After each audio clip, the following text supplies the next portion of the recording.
These women are completely out of touch with reality. And you're right, ABC should wake up. Chaos erupted on The View when Karoline Leavitt made shocking revelations that sent the hosts into a frenzy, scrambling to defend themselves.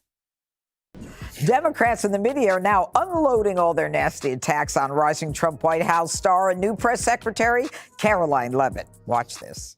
Today, we're breaking down the details of what went down, why Karoline Leavitt's explosive expose is causing such a stir, and what it could mean for the future of the show. If you've been wondering what triggered this meltdown, you've come to the right place. The drama is making headlines, all thanks to Karoline Leavitt shaking up the political scene. These women are completely out of touch with reality. And you're right, ABC should wake up. The View is known for stirring up drama, but this time they took on more than they could handle when Karoline Leavitt stepped into the spotlight as Trump's press secretary. Democrats quickly launched their attacks in response. She's probably been put in there because, according to Donald Trump, she's a 10. You know that's what it is. But their smear campaign didn't just flop, it completely backfired. What began as petty jealousy has escalated into a full-blown disaster, leaving their reputations in tatters. Thanks to Karoline's unapologetic approach, the hosts of The View are scrambling to pick up the pieces, and believe me, the fallout is nothing short of dramatic. Joy Behar, who prides herself on being a feminist and a champion of women's empowerment, crossed a line that's hard to overlook. Rather than acknowledging Karoline Leavitt's accomplishments, she dismissed her success as nothing more than her appearance. The hypocrisy is glaring. How can someone claim to stand for women's rights while tearing down a young, successful woman? Karoline, however, is on a whole different level and wasted no time calling out these so-called woke figures. These women are completely out of touch with reality. And you're right, ABC should wake up. But wait a minute. If Karoline's a 10, what does that say about Joy Behar? Well, leave it to Greg Gutfeld from Fox News to drop the perfect punchline in his usual style. Greg didn't hold back, throwing some serious shade at Joy that had everyone buzzing. Let's just say his comments didn't do Joy any favors, and honestly, the internet hasn't stopped laughing since. Joy Behar calls her a 10. I mean, how dare she objectify a woman with a sexist rating system, but it's such a typical thing from a 1.5. But Karoline didn't stop with Joy Behar. She also had some sharp words for the Democratic propaganda machine. She made it clear they have two choices: either ride the Trump wave or fade into irrelevance. Once Trump's chapter is over, they won't have the scandals or media-driven distractions to keep them in the limelight. Without their usual narrative spinning, their so-called relevance is on borrowed time. The Democrats can either get on board or they can prepare to lose another election just like they did on November 5th. And judging by the stunned silence on The View, it was clear they felt every bit of that reality check. To anyone watching, it's obvious. The panel is simply bitter that someone younger, sharper, and truly deserving of the spotlight is outshining them. After Joy Behar's harsh remarks, Whoopi Goldberg stepped in, attempting to spin yet another narrative that left viewers shaking their heads. She went into full mother hen mode, trying to scold Karoline for what she called a lack of tolerance for weakness. Because she said something yesterday that really pissed me off. And that was, she said, there will be no wokeness here. Oh, yeah. Let me explain something to you. Because without that wokeness, you might not have that job. Whoopi wasn't offering any wisdom. She was just trying to salvage the situation. But Karoline wasn't having it. In a now viral clip, Whoopi tried to blur the lines between civil rights and wokeness, acting as though they were one and the same. Karoline wasn't fooled for a second. She called out Whoopi's flawed logic with razor-sharp precision, making it painfully clear that Whoopi either didn't understand the difference or was purposely misleading her audience. And from the look on Whoopi's face, it was obvious she definitely felt that burn. Women were not invited to that table. Women were not invited to many tables in this nation. The reason we fought and busted our behinds to make sure that you didn't have to worry about this. And now to hear you talk about it and to hear anybody talk about the wokeness was put in place for a reason. If Whoopi is such a staunch advocate for women's rights, why didn't she call out Joy Behar for reducing Karoline's achievements to just her appearance? Maybe it's because her so-called moral compass only points left, instead of holding Her co-host accountable, Whoopi, took the chance to attack Karoline, right after the 27-year-old had the audacity to use her first White House press conference to call out the legacy media for losing the trust of everyday Americans. And true to form, Whoopi quickly played the race card, trying to shift the focus to identity politics rather than addressing the real issue. Classic deflection. Because black people couldn't get into colleges. Because women could not get into the colleges they wanted to go to. This is all women. Whoopi didn't stop there. She went full condescension mode, claiming Karoline didn't even understand what wokeness is. According to Whoopi, the only reason Karoline criticized it was because she thinks it's something terrible to be. She argued that wokeness isn't a bad thing. That's what they've been fighting for. So women of all backgrounds and beliefs could stand at the podium, just like Karine Jean-Pierre. But let's be real. Karoline knows exactly what wokeness is, and that's why she called it out. Whoopi's attempt to gaslight the audience into thinking Karoline was just tossing around buzzwords completely backfired. And if the hypocrisy wasn't already off the charts, Karoline really put The View on blast for their latest outrageous claim, trying to pin an assassination attempt on Elon Musk. In a fiery takedown, she called out the host's hypocrisy, pointing out their constant calls for accountability while they recklessly spread baseless accusations. How ironic that Whoopi Goldberg and Joy Behar and the rest of the ladies on The View spend their time calling Republicans the conspiracy theorists, but they have been wrong about everything they have said over the last couple of years. She reminded them that just a few years ago, the media had a completely different perspective. But now, they're so eager to control the narrative that they'll distort anything to push their agenda. And let's be clear, Karoline wasn't about to let them get away with it. They likened President Trump to Hitler. They have mocked him. They have shamed him. They have lied about him consistently on their show. And it was a joy to watch them on November the 6th when they realized that tens of millions of Americans do not listen to the lies that they have spewed. For years, The View and other legacy media outlets operated without limits, pushing whatever narrative fit their agenda. They controlled the conversation, silenced dissent, and shaped public opinion with little to no pushback. But thanks to Karoline's bold stance, the era of unchecked propaganda is coming to a close. With her call for accountability, these outlets are finally being forced to answer for their reporting. She's young, but she's wise beyond her years, and she has access to the president, which is something someone didn't have. Let's be real, that's their worst nightmare.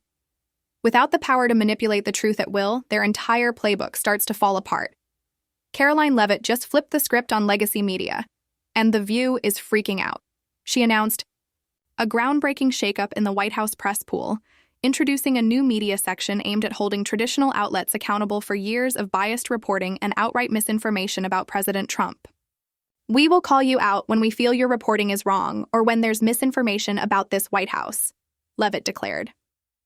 For decades, the Associated Press and the White House Correspondents Association had controlled the room, deciding who got to ask questions and which narratives were pushed. But not anymore. Karoline made it clear these legacy media outlets won't get to run the show unchecked. Instead, 2 front-row seats, once reserved for White House staff, will now go to new media voices who actually challenge the establishment. And if that wasn't enough to send The View into a tailspin, she also restored press passes for 440 journalists wrongfully stripped of their credentials under the Biden administration. The president doesn't surround himself by anybody smart. And Joy Behar and those guys, of course this was going to happen. This is why conservative women just have to move on, do their thing, and not worry about the criticism from folks like at The View. And we are expecting the media to be hostile. While many praised Karoline's push for transparency, The View panel had a completely different reaction. Let's face it, the last thing they want is a press corps that challenges their narrative. Starting today, Karoline announced the introduction of the new media seat, which will replace the front row spot typically occupied by the press secretary's staff. My team will review the applications and grant credentials to new media applicants who meet our criteria and pass U.S. Secret Service requirements to enter the White House complex, she explained. And sure enough, The View panel completely lost it. Sunny Hostin scoffed at the idea that new media reporters could be qualified to attend briefings, acting as though only legacy media elites deserved a seat at the table. Then Whoopi jumped in with her usual holier-than-thou attitude, warning that under the new administration, people would just spout stuff. She added, "I don't always like the way they do it, but we have to have ourselves together. We can't just say stuff, in spite of what they tell you." Oh, the irony. For years, mainstream media, including The View, has been doing exactly that. Pushing half-truths, twisting narratives, and spouting whatever suits their agenda. But now that Karoline Leavitt is holding them accountable, suddenly Whoopi wants to talk about standards? Please.